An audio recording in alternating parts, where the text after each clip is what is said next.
¿Qué tal? ¿Cómo están? La revista Etcétera es un proyecto editorial que se plantea causas.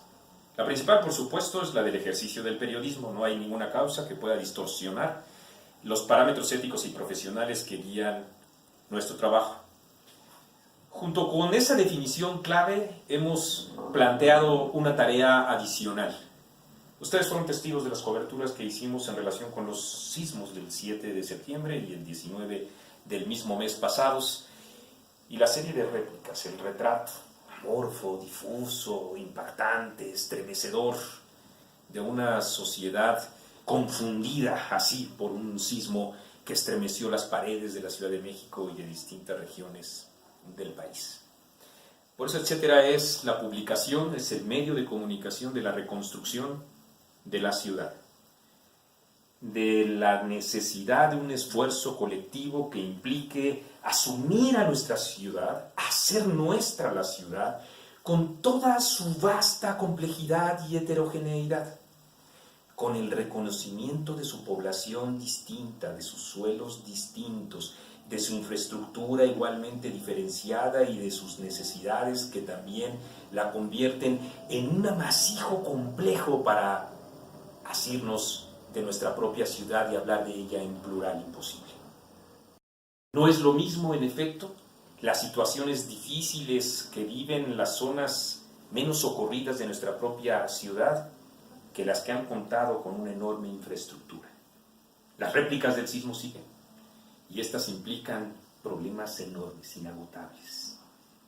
La revista Etcétera acudirá a cada uno de ellos, con datos en la mano, invitando a un esfuerzo intelectual y a la concurrencia de la ciudadanía para ir más allá, junto con la propia solidaridad, a la reconstrucción de la Ciudad de México del siglo XXI. Por eso, y además de los reportes que hemos estado haciendo en nuestras distintas plataformas, hemos invitado, y nos da mucho gusto que haya aceptado venir a nuestras instalaciones, a el hombre que representa buena parte de estas expectativas de la ciudad, el comisionado para la reconstrucción, no solo de la reconstrucción, del avistamiento de la ciudad, como he dicho, del siglo XXI. Ricardo Becerra Laguna tuvo a bien venir a nuestras instalaciones, le agradezco mucho a él, y junto con él vendrán urbanistas, arquitectos, trabajos periodísticos nuestros que acompañaremos con datos, con cifras de esta sociedad convulsa y brutal, y al mismo tiempo también anhelante y estremecedora, que en conjunto sintetiza nuestras esperanzas. El día de ayer, 9 de noviembre en la noche, nos visitó Ricardo Becerra, le agradezco nuevamente, fue entrevistado por Alberto Monroy Limón y por mi compañera y amiga Alejandra Escobar. Enseguida ustedes van a reconocer un primer acercamiento de lo importante, no de lo anecdótico, no de lo secundario, de lo que implica el reconocimiento y nuestro compromiso con la Ciudad de México. Esperamos que, como en muchas otras empresas, en esta misma, cuando nuestra propia cobertura, que es con lo que inicié esta participación, nos sigan acompañando, con datos en la mano, con reflexiones e intercambio respetuosos. Entonces, como ahora, nos anima la solidaridad y la construcción de la Ciudad de México. Muchas gracias, y también planteamos, desde luego, que con ustedes esta reconstrucción implique los datos, la convivencia, el reconocimiento y la construcción intelectual. Que estén ustedes muy bien. Buenas noches, estamos en la revista Etcétera con Ricardo Becerra, comisionado de reconstrucción de la Ciudad de México, y vamos a hacer una entrevista sobre los problemas más inmediatos de esta tarea, de esta colosal tarea. Bienvenido, Ricardo, ¿cómo estás? Muchas gracias, Alberto, muchas gracias, Alejandra, muchas gracias al director de la revista, Marco Levario, por esta conversación. Muy bien, Alejandra nos va a ayudar con las partes principales. Sí, te damos la bienvenida, también te agradecemos que estés aquí, para que primero nos hables sobre un panorama general de cómo está la ciudad tras el sismo, tras los dos sismos, 7 y 19 de septiembre. Sí, bueno, aún no se puede dar un panorama definitivo de la destrucción, del daño que causó el sacudimiento. que fue un sacudimiento no imposible o único, sino que es raro. No fue ni trepidatorio ni oscilatorio, como solíamos creer que son los sismos, sino que fue un sismo de torsión, una especie de licuadora. Ese sismo ha causado, o tenemos con él, una destrucción pues, de más de 2.000 edificios detectados. No derrumbados, pero sí con algún daño, con algún grado de daño, ¿no? Y sin embargo, conforme pasan los días, vienen llegando casos que, aunque tú pases y veas esa casa está en perfecto estado, en realidad sufrió un daño muy fuerte en la estructura central, en una viga que sostiene prácticamente todo, ¿no? Esos casos están apareciendo, de modo que todavía está abierta la lista de los edificios y las casas a reconstruir. Pero lo que te puedo decir es que el patrón de destrucción de este terremoto es abiertamente diferente al patrón de destrucción del terremoto de 1985, que se ubicó en la zona central. En este no, aquí está la zona que Sinalomics llamaba el cinturón 3, ¿no? La zona 3, el límite entre lo pedregoso y el lago, ¿no? Es ahí donde se concentra la mayor parte de la destrucción, y además es muy previsible que esta amplificación de la destrucción haya sido aumentada por justamente la falta de agua o la sobreexplotación del manto acuífero. Esa es una explicación que los ingenieros están dando ahora. Es decir, si va a haber una reconstrucción, si va a haber un futuro viable de la Ciudad de México, tenemos que emprender una obra masiva de infraestructura en materia hidráulica. ¿Qué delegación es la más afectada? En este momento creo que se disputan la afectación mayor, Xochimilco, precisamente por la sobreexplotación acuífera ahí, que ha sido tan brutal, y la ¿Es responsabilidad de las propias administraciones esa sobreexplotación? Pues o sea, que no se ha tenido un plan para... Sí, no hemos tenido un plan, desaprovechamos mucha agua, nuestra red es muy vieja, ¿no? Y digamos, el consumo promedio del agua de los chilangos, nosotros, pues es bastante más alto que casi en cualquier país desarrollado, ¿no? Entonces sí debemos cambiar tanto la estructura, la infraestructura, como los hábitos de consumo. Ibas a mencionar una segunda delegación. La segunda, Cuauhtémoc, Xochimilco y Cuauhtémoc, ahí está la mayor parte, pero no hay que menospreciar lo que pasó en Álvaro Obregón, por ejemplo, que también se cayeron cosas, en Coyoacán, por supuesto, y por supuesto Tláhuac, ¿no? Y Benito Juárez. Esas son las que concentran la mayor parte de los edificios dañados. ¿Y los delegados de estas delegaciones están como asumiendo sus tareas?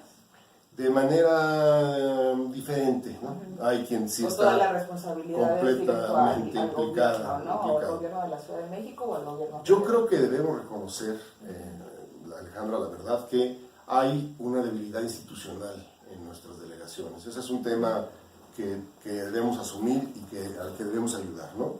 Sí hay poca capacidad de respuesta y siempre buscan al gobierno central para apoyar en cosas que pues, definitivamente caen en su ámbito, ¿no? Pero bueno, es una situación de emergencia todavía hoy, ¿no? 10 de noviembre, y nosotros pues tenemos que entrar. No importa de qué delegación, tampoco importa de qué partido, sino que se trata de ayudar a ciudadanos de la Ciudad de México sin distingos, y por eso a las peticiones de los delegados nosotros hemos acudido. ¿A todos los damnificados ya se les ha atendido? Yo creo que sí, pero nos falta. Por ejemplo, no hemos localizado a la familia de varios de los mexicanos que fallecieron, ¿no? Ellos seguramente están sufriendo la parte más horrible del sismo, y a mí me parece que esa es la tarea central de la reconstrucción, ¿no? El cobijo y la protección de la gente que perdió un ser querido. Es decir, debe ser una reconstrucción basada pues, en los humanos, ¿no? En la gente. En segundo lugar, la segunda fuente de angustia, digamos, es, pues, ¿qué va a pasar con mi predio? ¿Qué va a pasar con mi casa, con mi patrimonio? Y esa certeza es la que estamos procurando dar a lo largo de los recorridos y a través de la plataforma CDMX, en la cual pues nosotros tratamos de decir, miren, el estado jurídico de tu edificio es tal. Eso es muy importante porque o lo van a demoler, o hay posibilidad de reconstruirlo, o hay posibilidad de reforzarlo, o con una buena chañada sales adelante, etcétera, ¿no? Esa clasificación pues es difícil porque incluso hubo dictámenes encontrados. Y la situación jurídica de cada edificio, hay en renta, propietarios, todo esto también es parte de la complejidad que hay que ver en cada caso. Claro, por supuesto. Ahí está la ley de reconstrucción que se está discutiendo ahora mismo en la Asamblea Legislativa. Yo he sido muy respetuoso de ese proceso, si no me convocan no voy. Y el punto es que tenemos que ver las diferentes, digamos, hacer una tipología de los diferentes seres humanos, ¿no? Y plantear programas en función de la problemática del nivel socioeconómico y de la afectación de cada uno de los seres humanos que fueron dañados de algún modo por el sismo.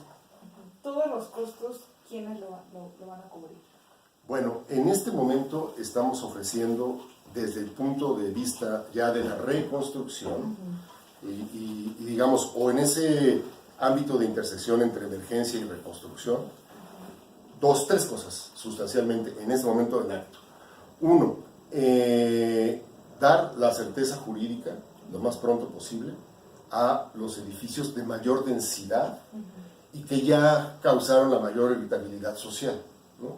Es decir, ya este edificio X está en este momento, hay que demolerlo y ni modo, ¿no? Es importante decir, Alberto y Alejandra, que un dictamen de demolición no se desprende de una votación vecinal. No, Sí, no, por supuesto. no. Digamos, el gobierno es el obligado a decir, ustedes no pueden vivir aquí por su propia seguridad y por la seguridad de sus vecinos, y por lo tanto dar todas las facilidades para ese derrumbe. Entonces, primero, una información fidedigna, completa y concreta. Y segundo, nosotros, gracias a la negociación que hizo el jefe de gobierno, estamos en condiciones de pagar toda demolición que deba hacerse en la Ciudad de México. La va a asumir 100% el gobierno de la ciudad. Eso pueden estar seguros. Además, que es un tema crítico que no se ve ni se discute mucho, es que mucha gente sigue en la calle sufriendo la intemperie porque quiere cuidar sus bienes, sus pertenencias. Claro, no quiere dejar el edificio aunque esté en ruinas. Así es. O en riesgo y esta incertidumbre, ¿no? Pero nosotros estamos muy de la mano con los bomberos de la Ciudad de México, una institución muy acreditada, ¿no? Que llegan y les aplauden, etcétera. Y ellos en muy poco tiempo pueden sacar las pertenencias de las personas y dárselas ahí para que la llevemos a una bodega. Esta es una cuarta cosa que estamos haciendo, que vamos a instalar un programa masivo de bodegas y de mudanza para ayudar a las gentes que pues perdieron todo o lo han perdido mucho y que pues necesitan esta ayuda.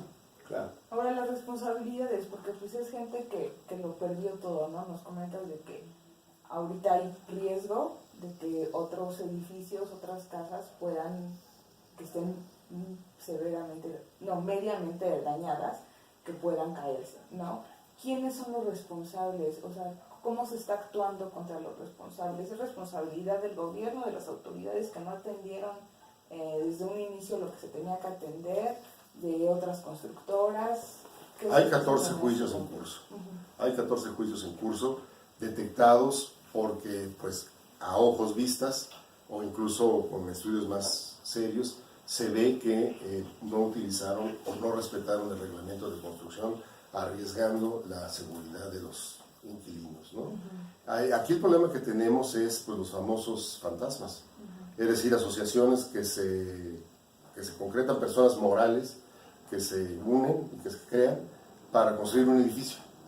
pero tan pronto venden los departamentos, Desaparece la empresa, ¿no? Esa es una forma de evasión pues, muy importante, muy socorrida, digamos, que tenemos que combatir en la ley de reconstrucción. Pero bueno, el punto es que sí haya varios expedientes abiertos y en efecto la responsabilidad de quien osó violar el reglamento de construcción es un delito muy grave, un crimen. Ahora, una pregunta, si me permites, muy a grosso modo, ¿qué tan extendido es este fenómeno, digamos, de tramposos que lograron darle la vuelta a la ley de construcción? En términos de los, no sé, 17,000, 20,000 inmuebles que tiene la Ciudad de México. Híjole, es una pregunta difícil de responderte, pero yo te diría que de los que llevamos dictaminados, de los que el Comité de Emergencia y el Instituto de Seguridad de las Construcciones ha revisado, pues sí tenemos ahí una especie de un 5% ya vistos, es decir,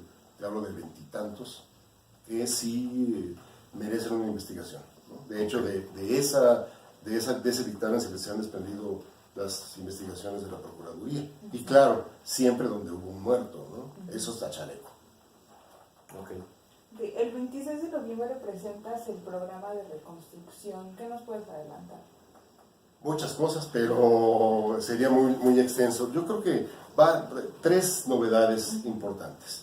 Primero, esta ciudad va a tener un reglamento de construcción muy renovado, casi nuevo diría yo, ¿no? Porque ya hay la base científica para saber las condiciones del suelo, del subsuelo, ¿no?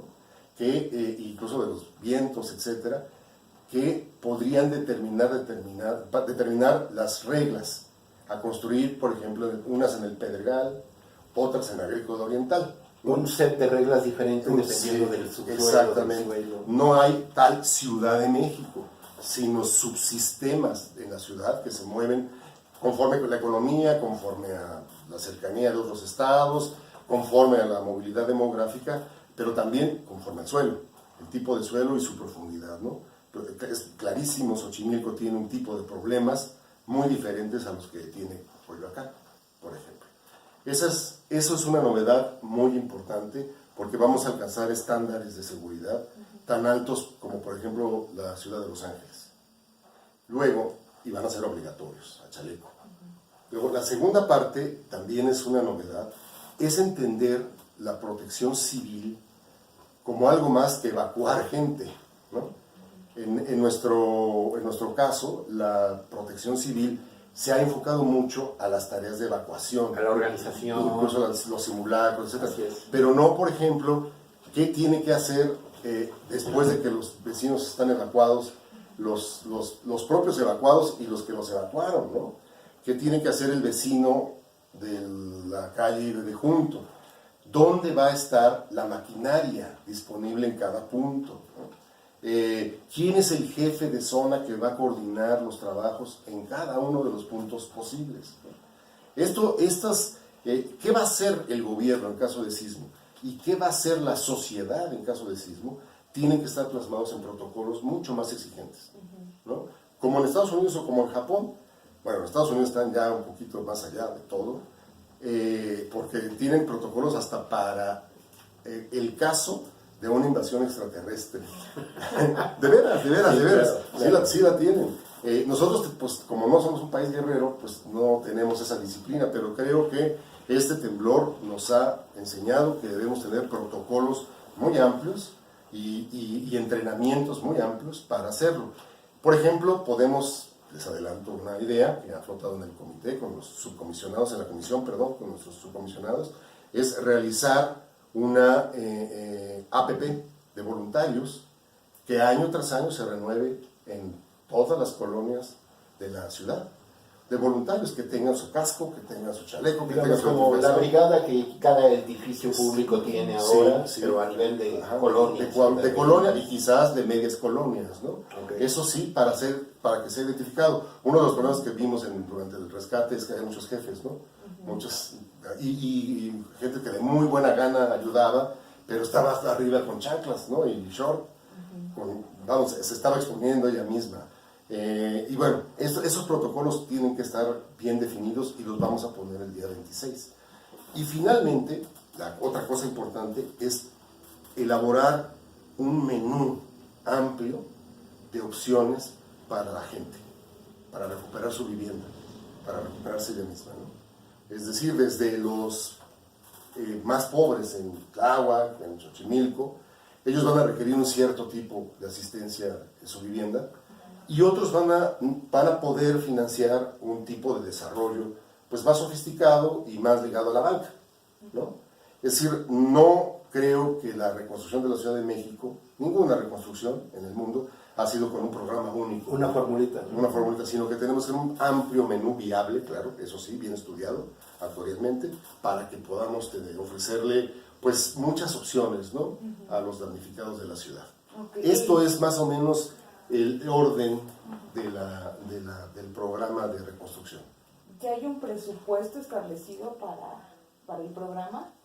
Sí, bueno, ahí acaba de aprobarse, creo que hoy mismo, el presupuesto de egresos de la Federación, y vamos a ver de qué tamaño es. Todavía no he podido revisarlo, fue hace unas horas, ¿no?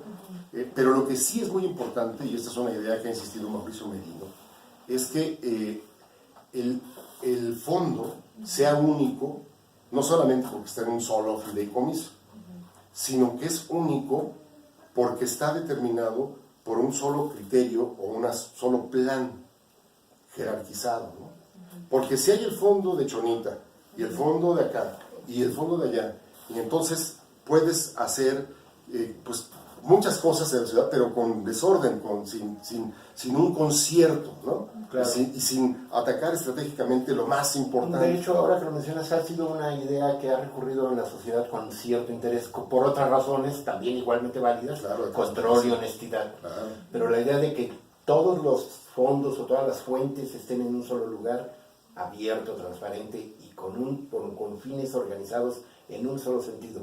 Así es. Ese es un poco. Sí, no, por supuesto. Transparencia, rendición de cuentas, pero yo quisiera enfatizar la parte programática. Claro, estratégico, ¿no? Estratégico, sí. A ver, el empresario importantísimo tal quiere hacer algo acá.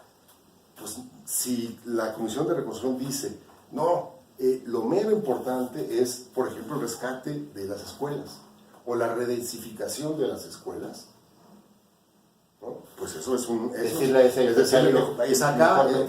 por acá, ¿no? No necesariamente es el criterio individual y privado el que debe gobernar los fondos privados, sino que debe coordinarse. Pon tú que lo manejen ellos, ¿no? Sino que debería coordinarse con el plan general y comprenderlo y saber explicarlo, por supuesto. Ok, bueno, pues te agradecemos mucho la entrevista. Vamos a estar abordando el tema en las siguientes semanas, estar cubriendo el evento para ver qué otros temas podemos abordar. Como por el 26 de noviembre Sí. tendremos ya Okay.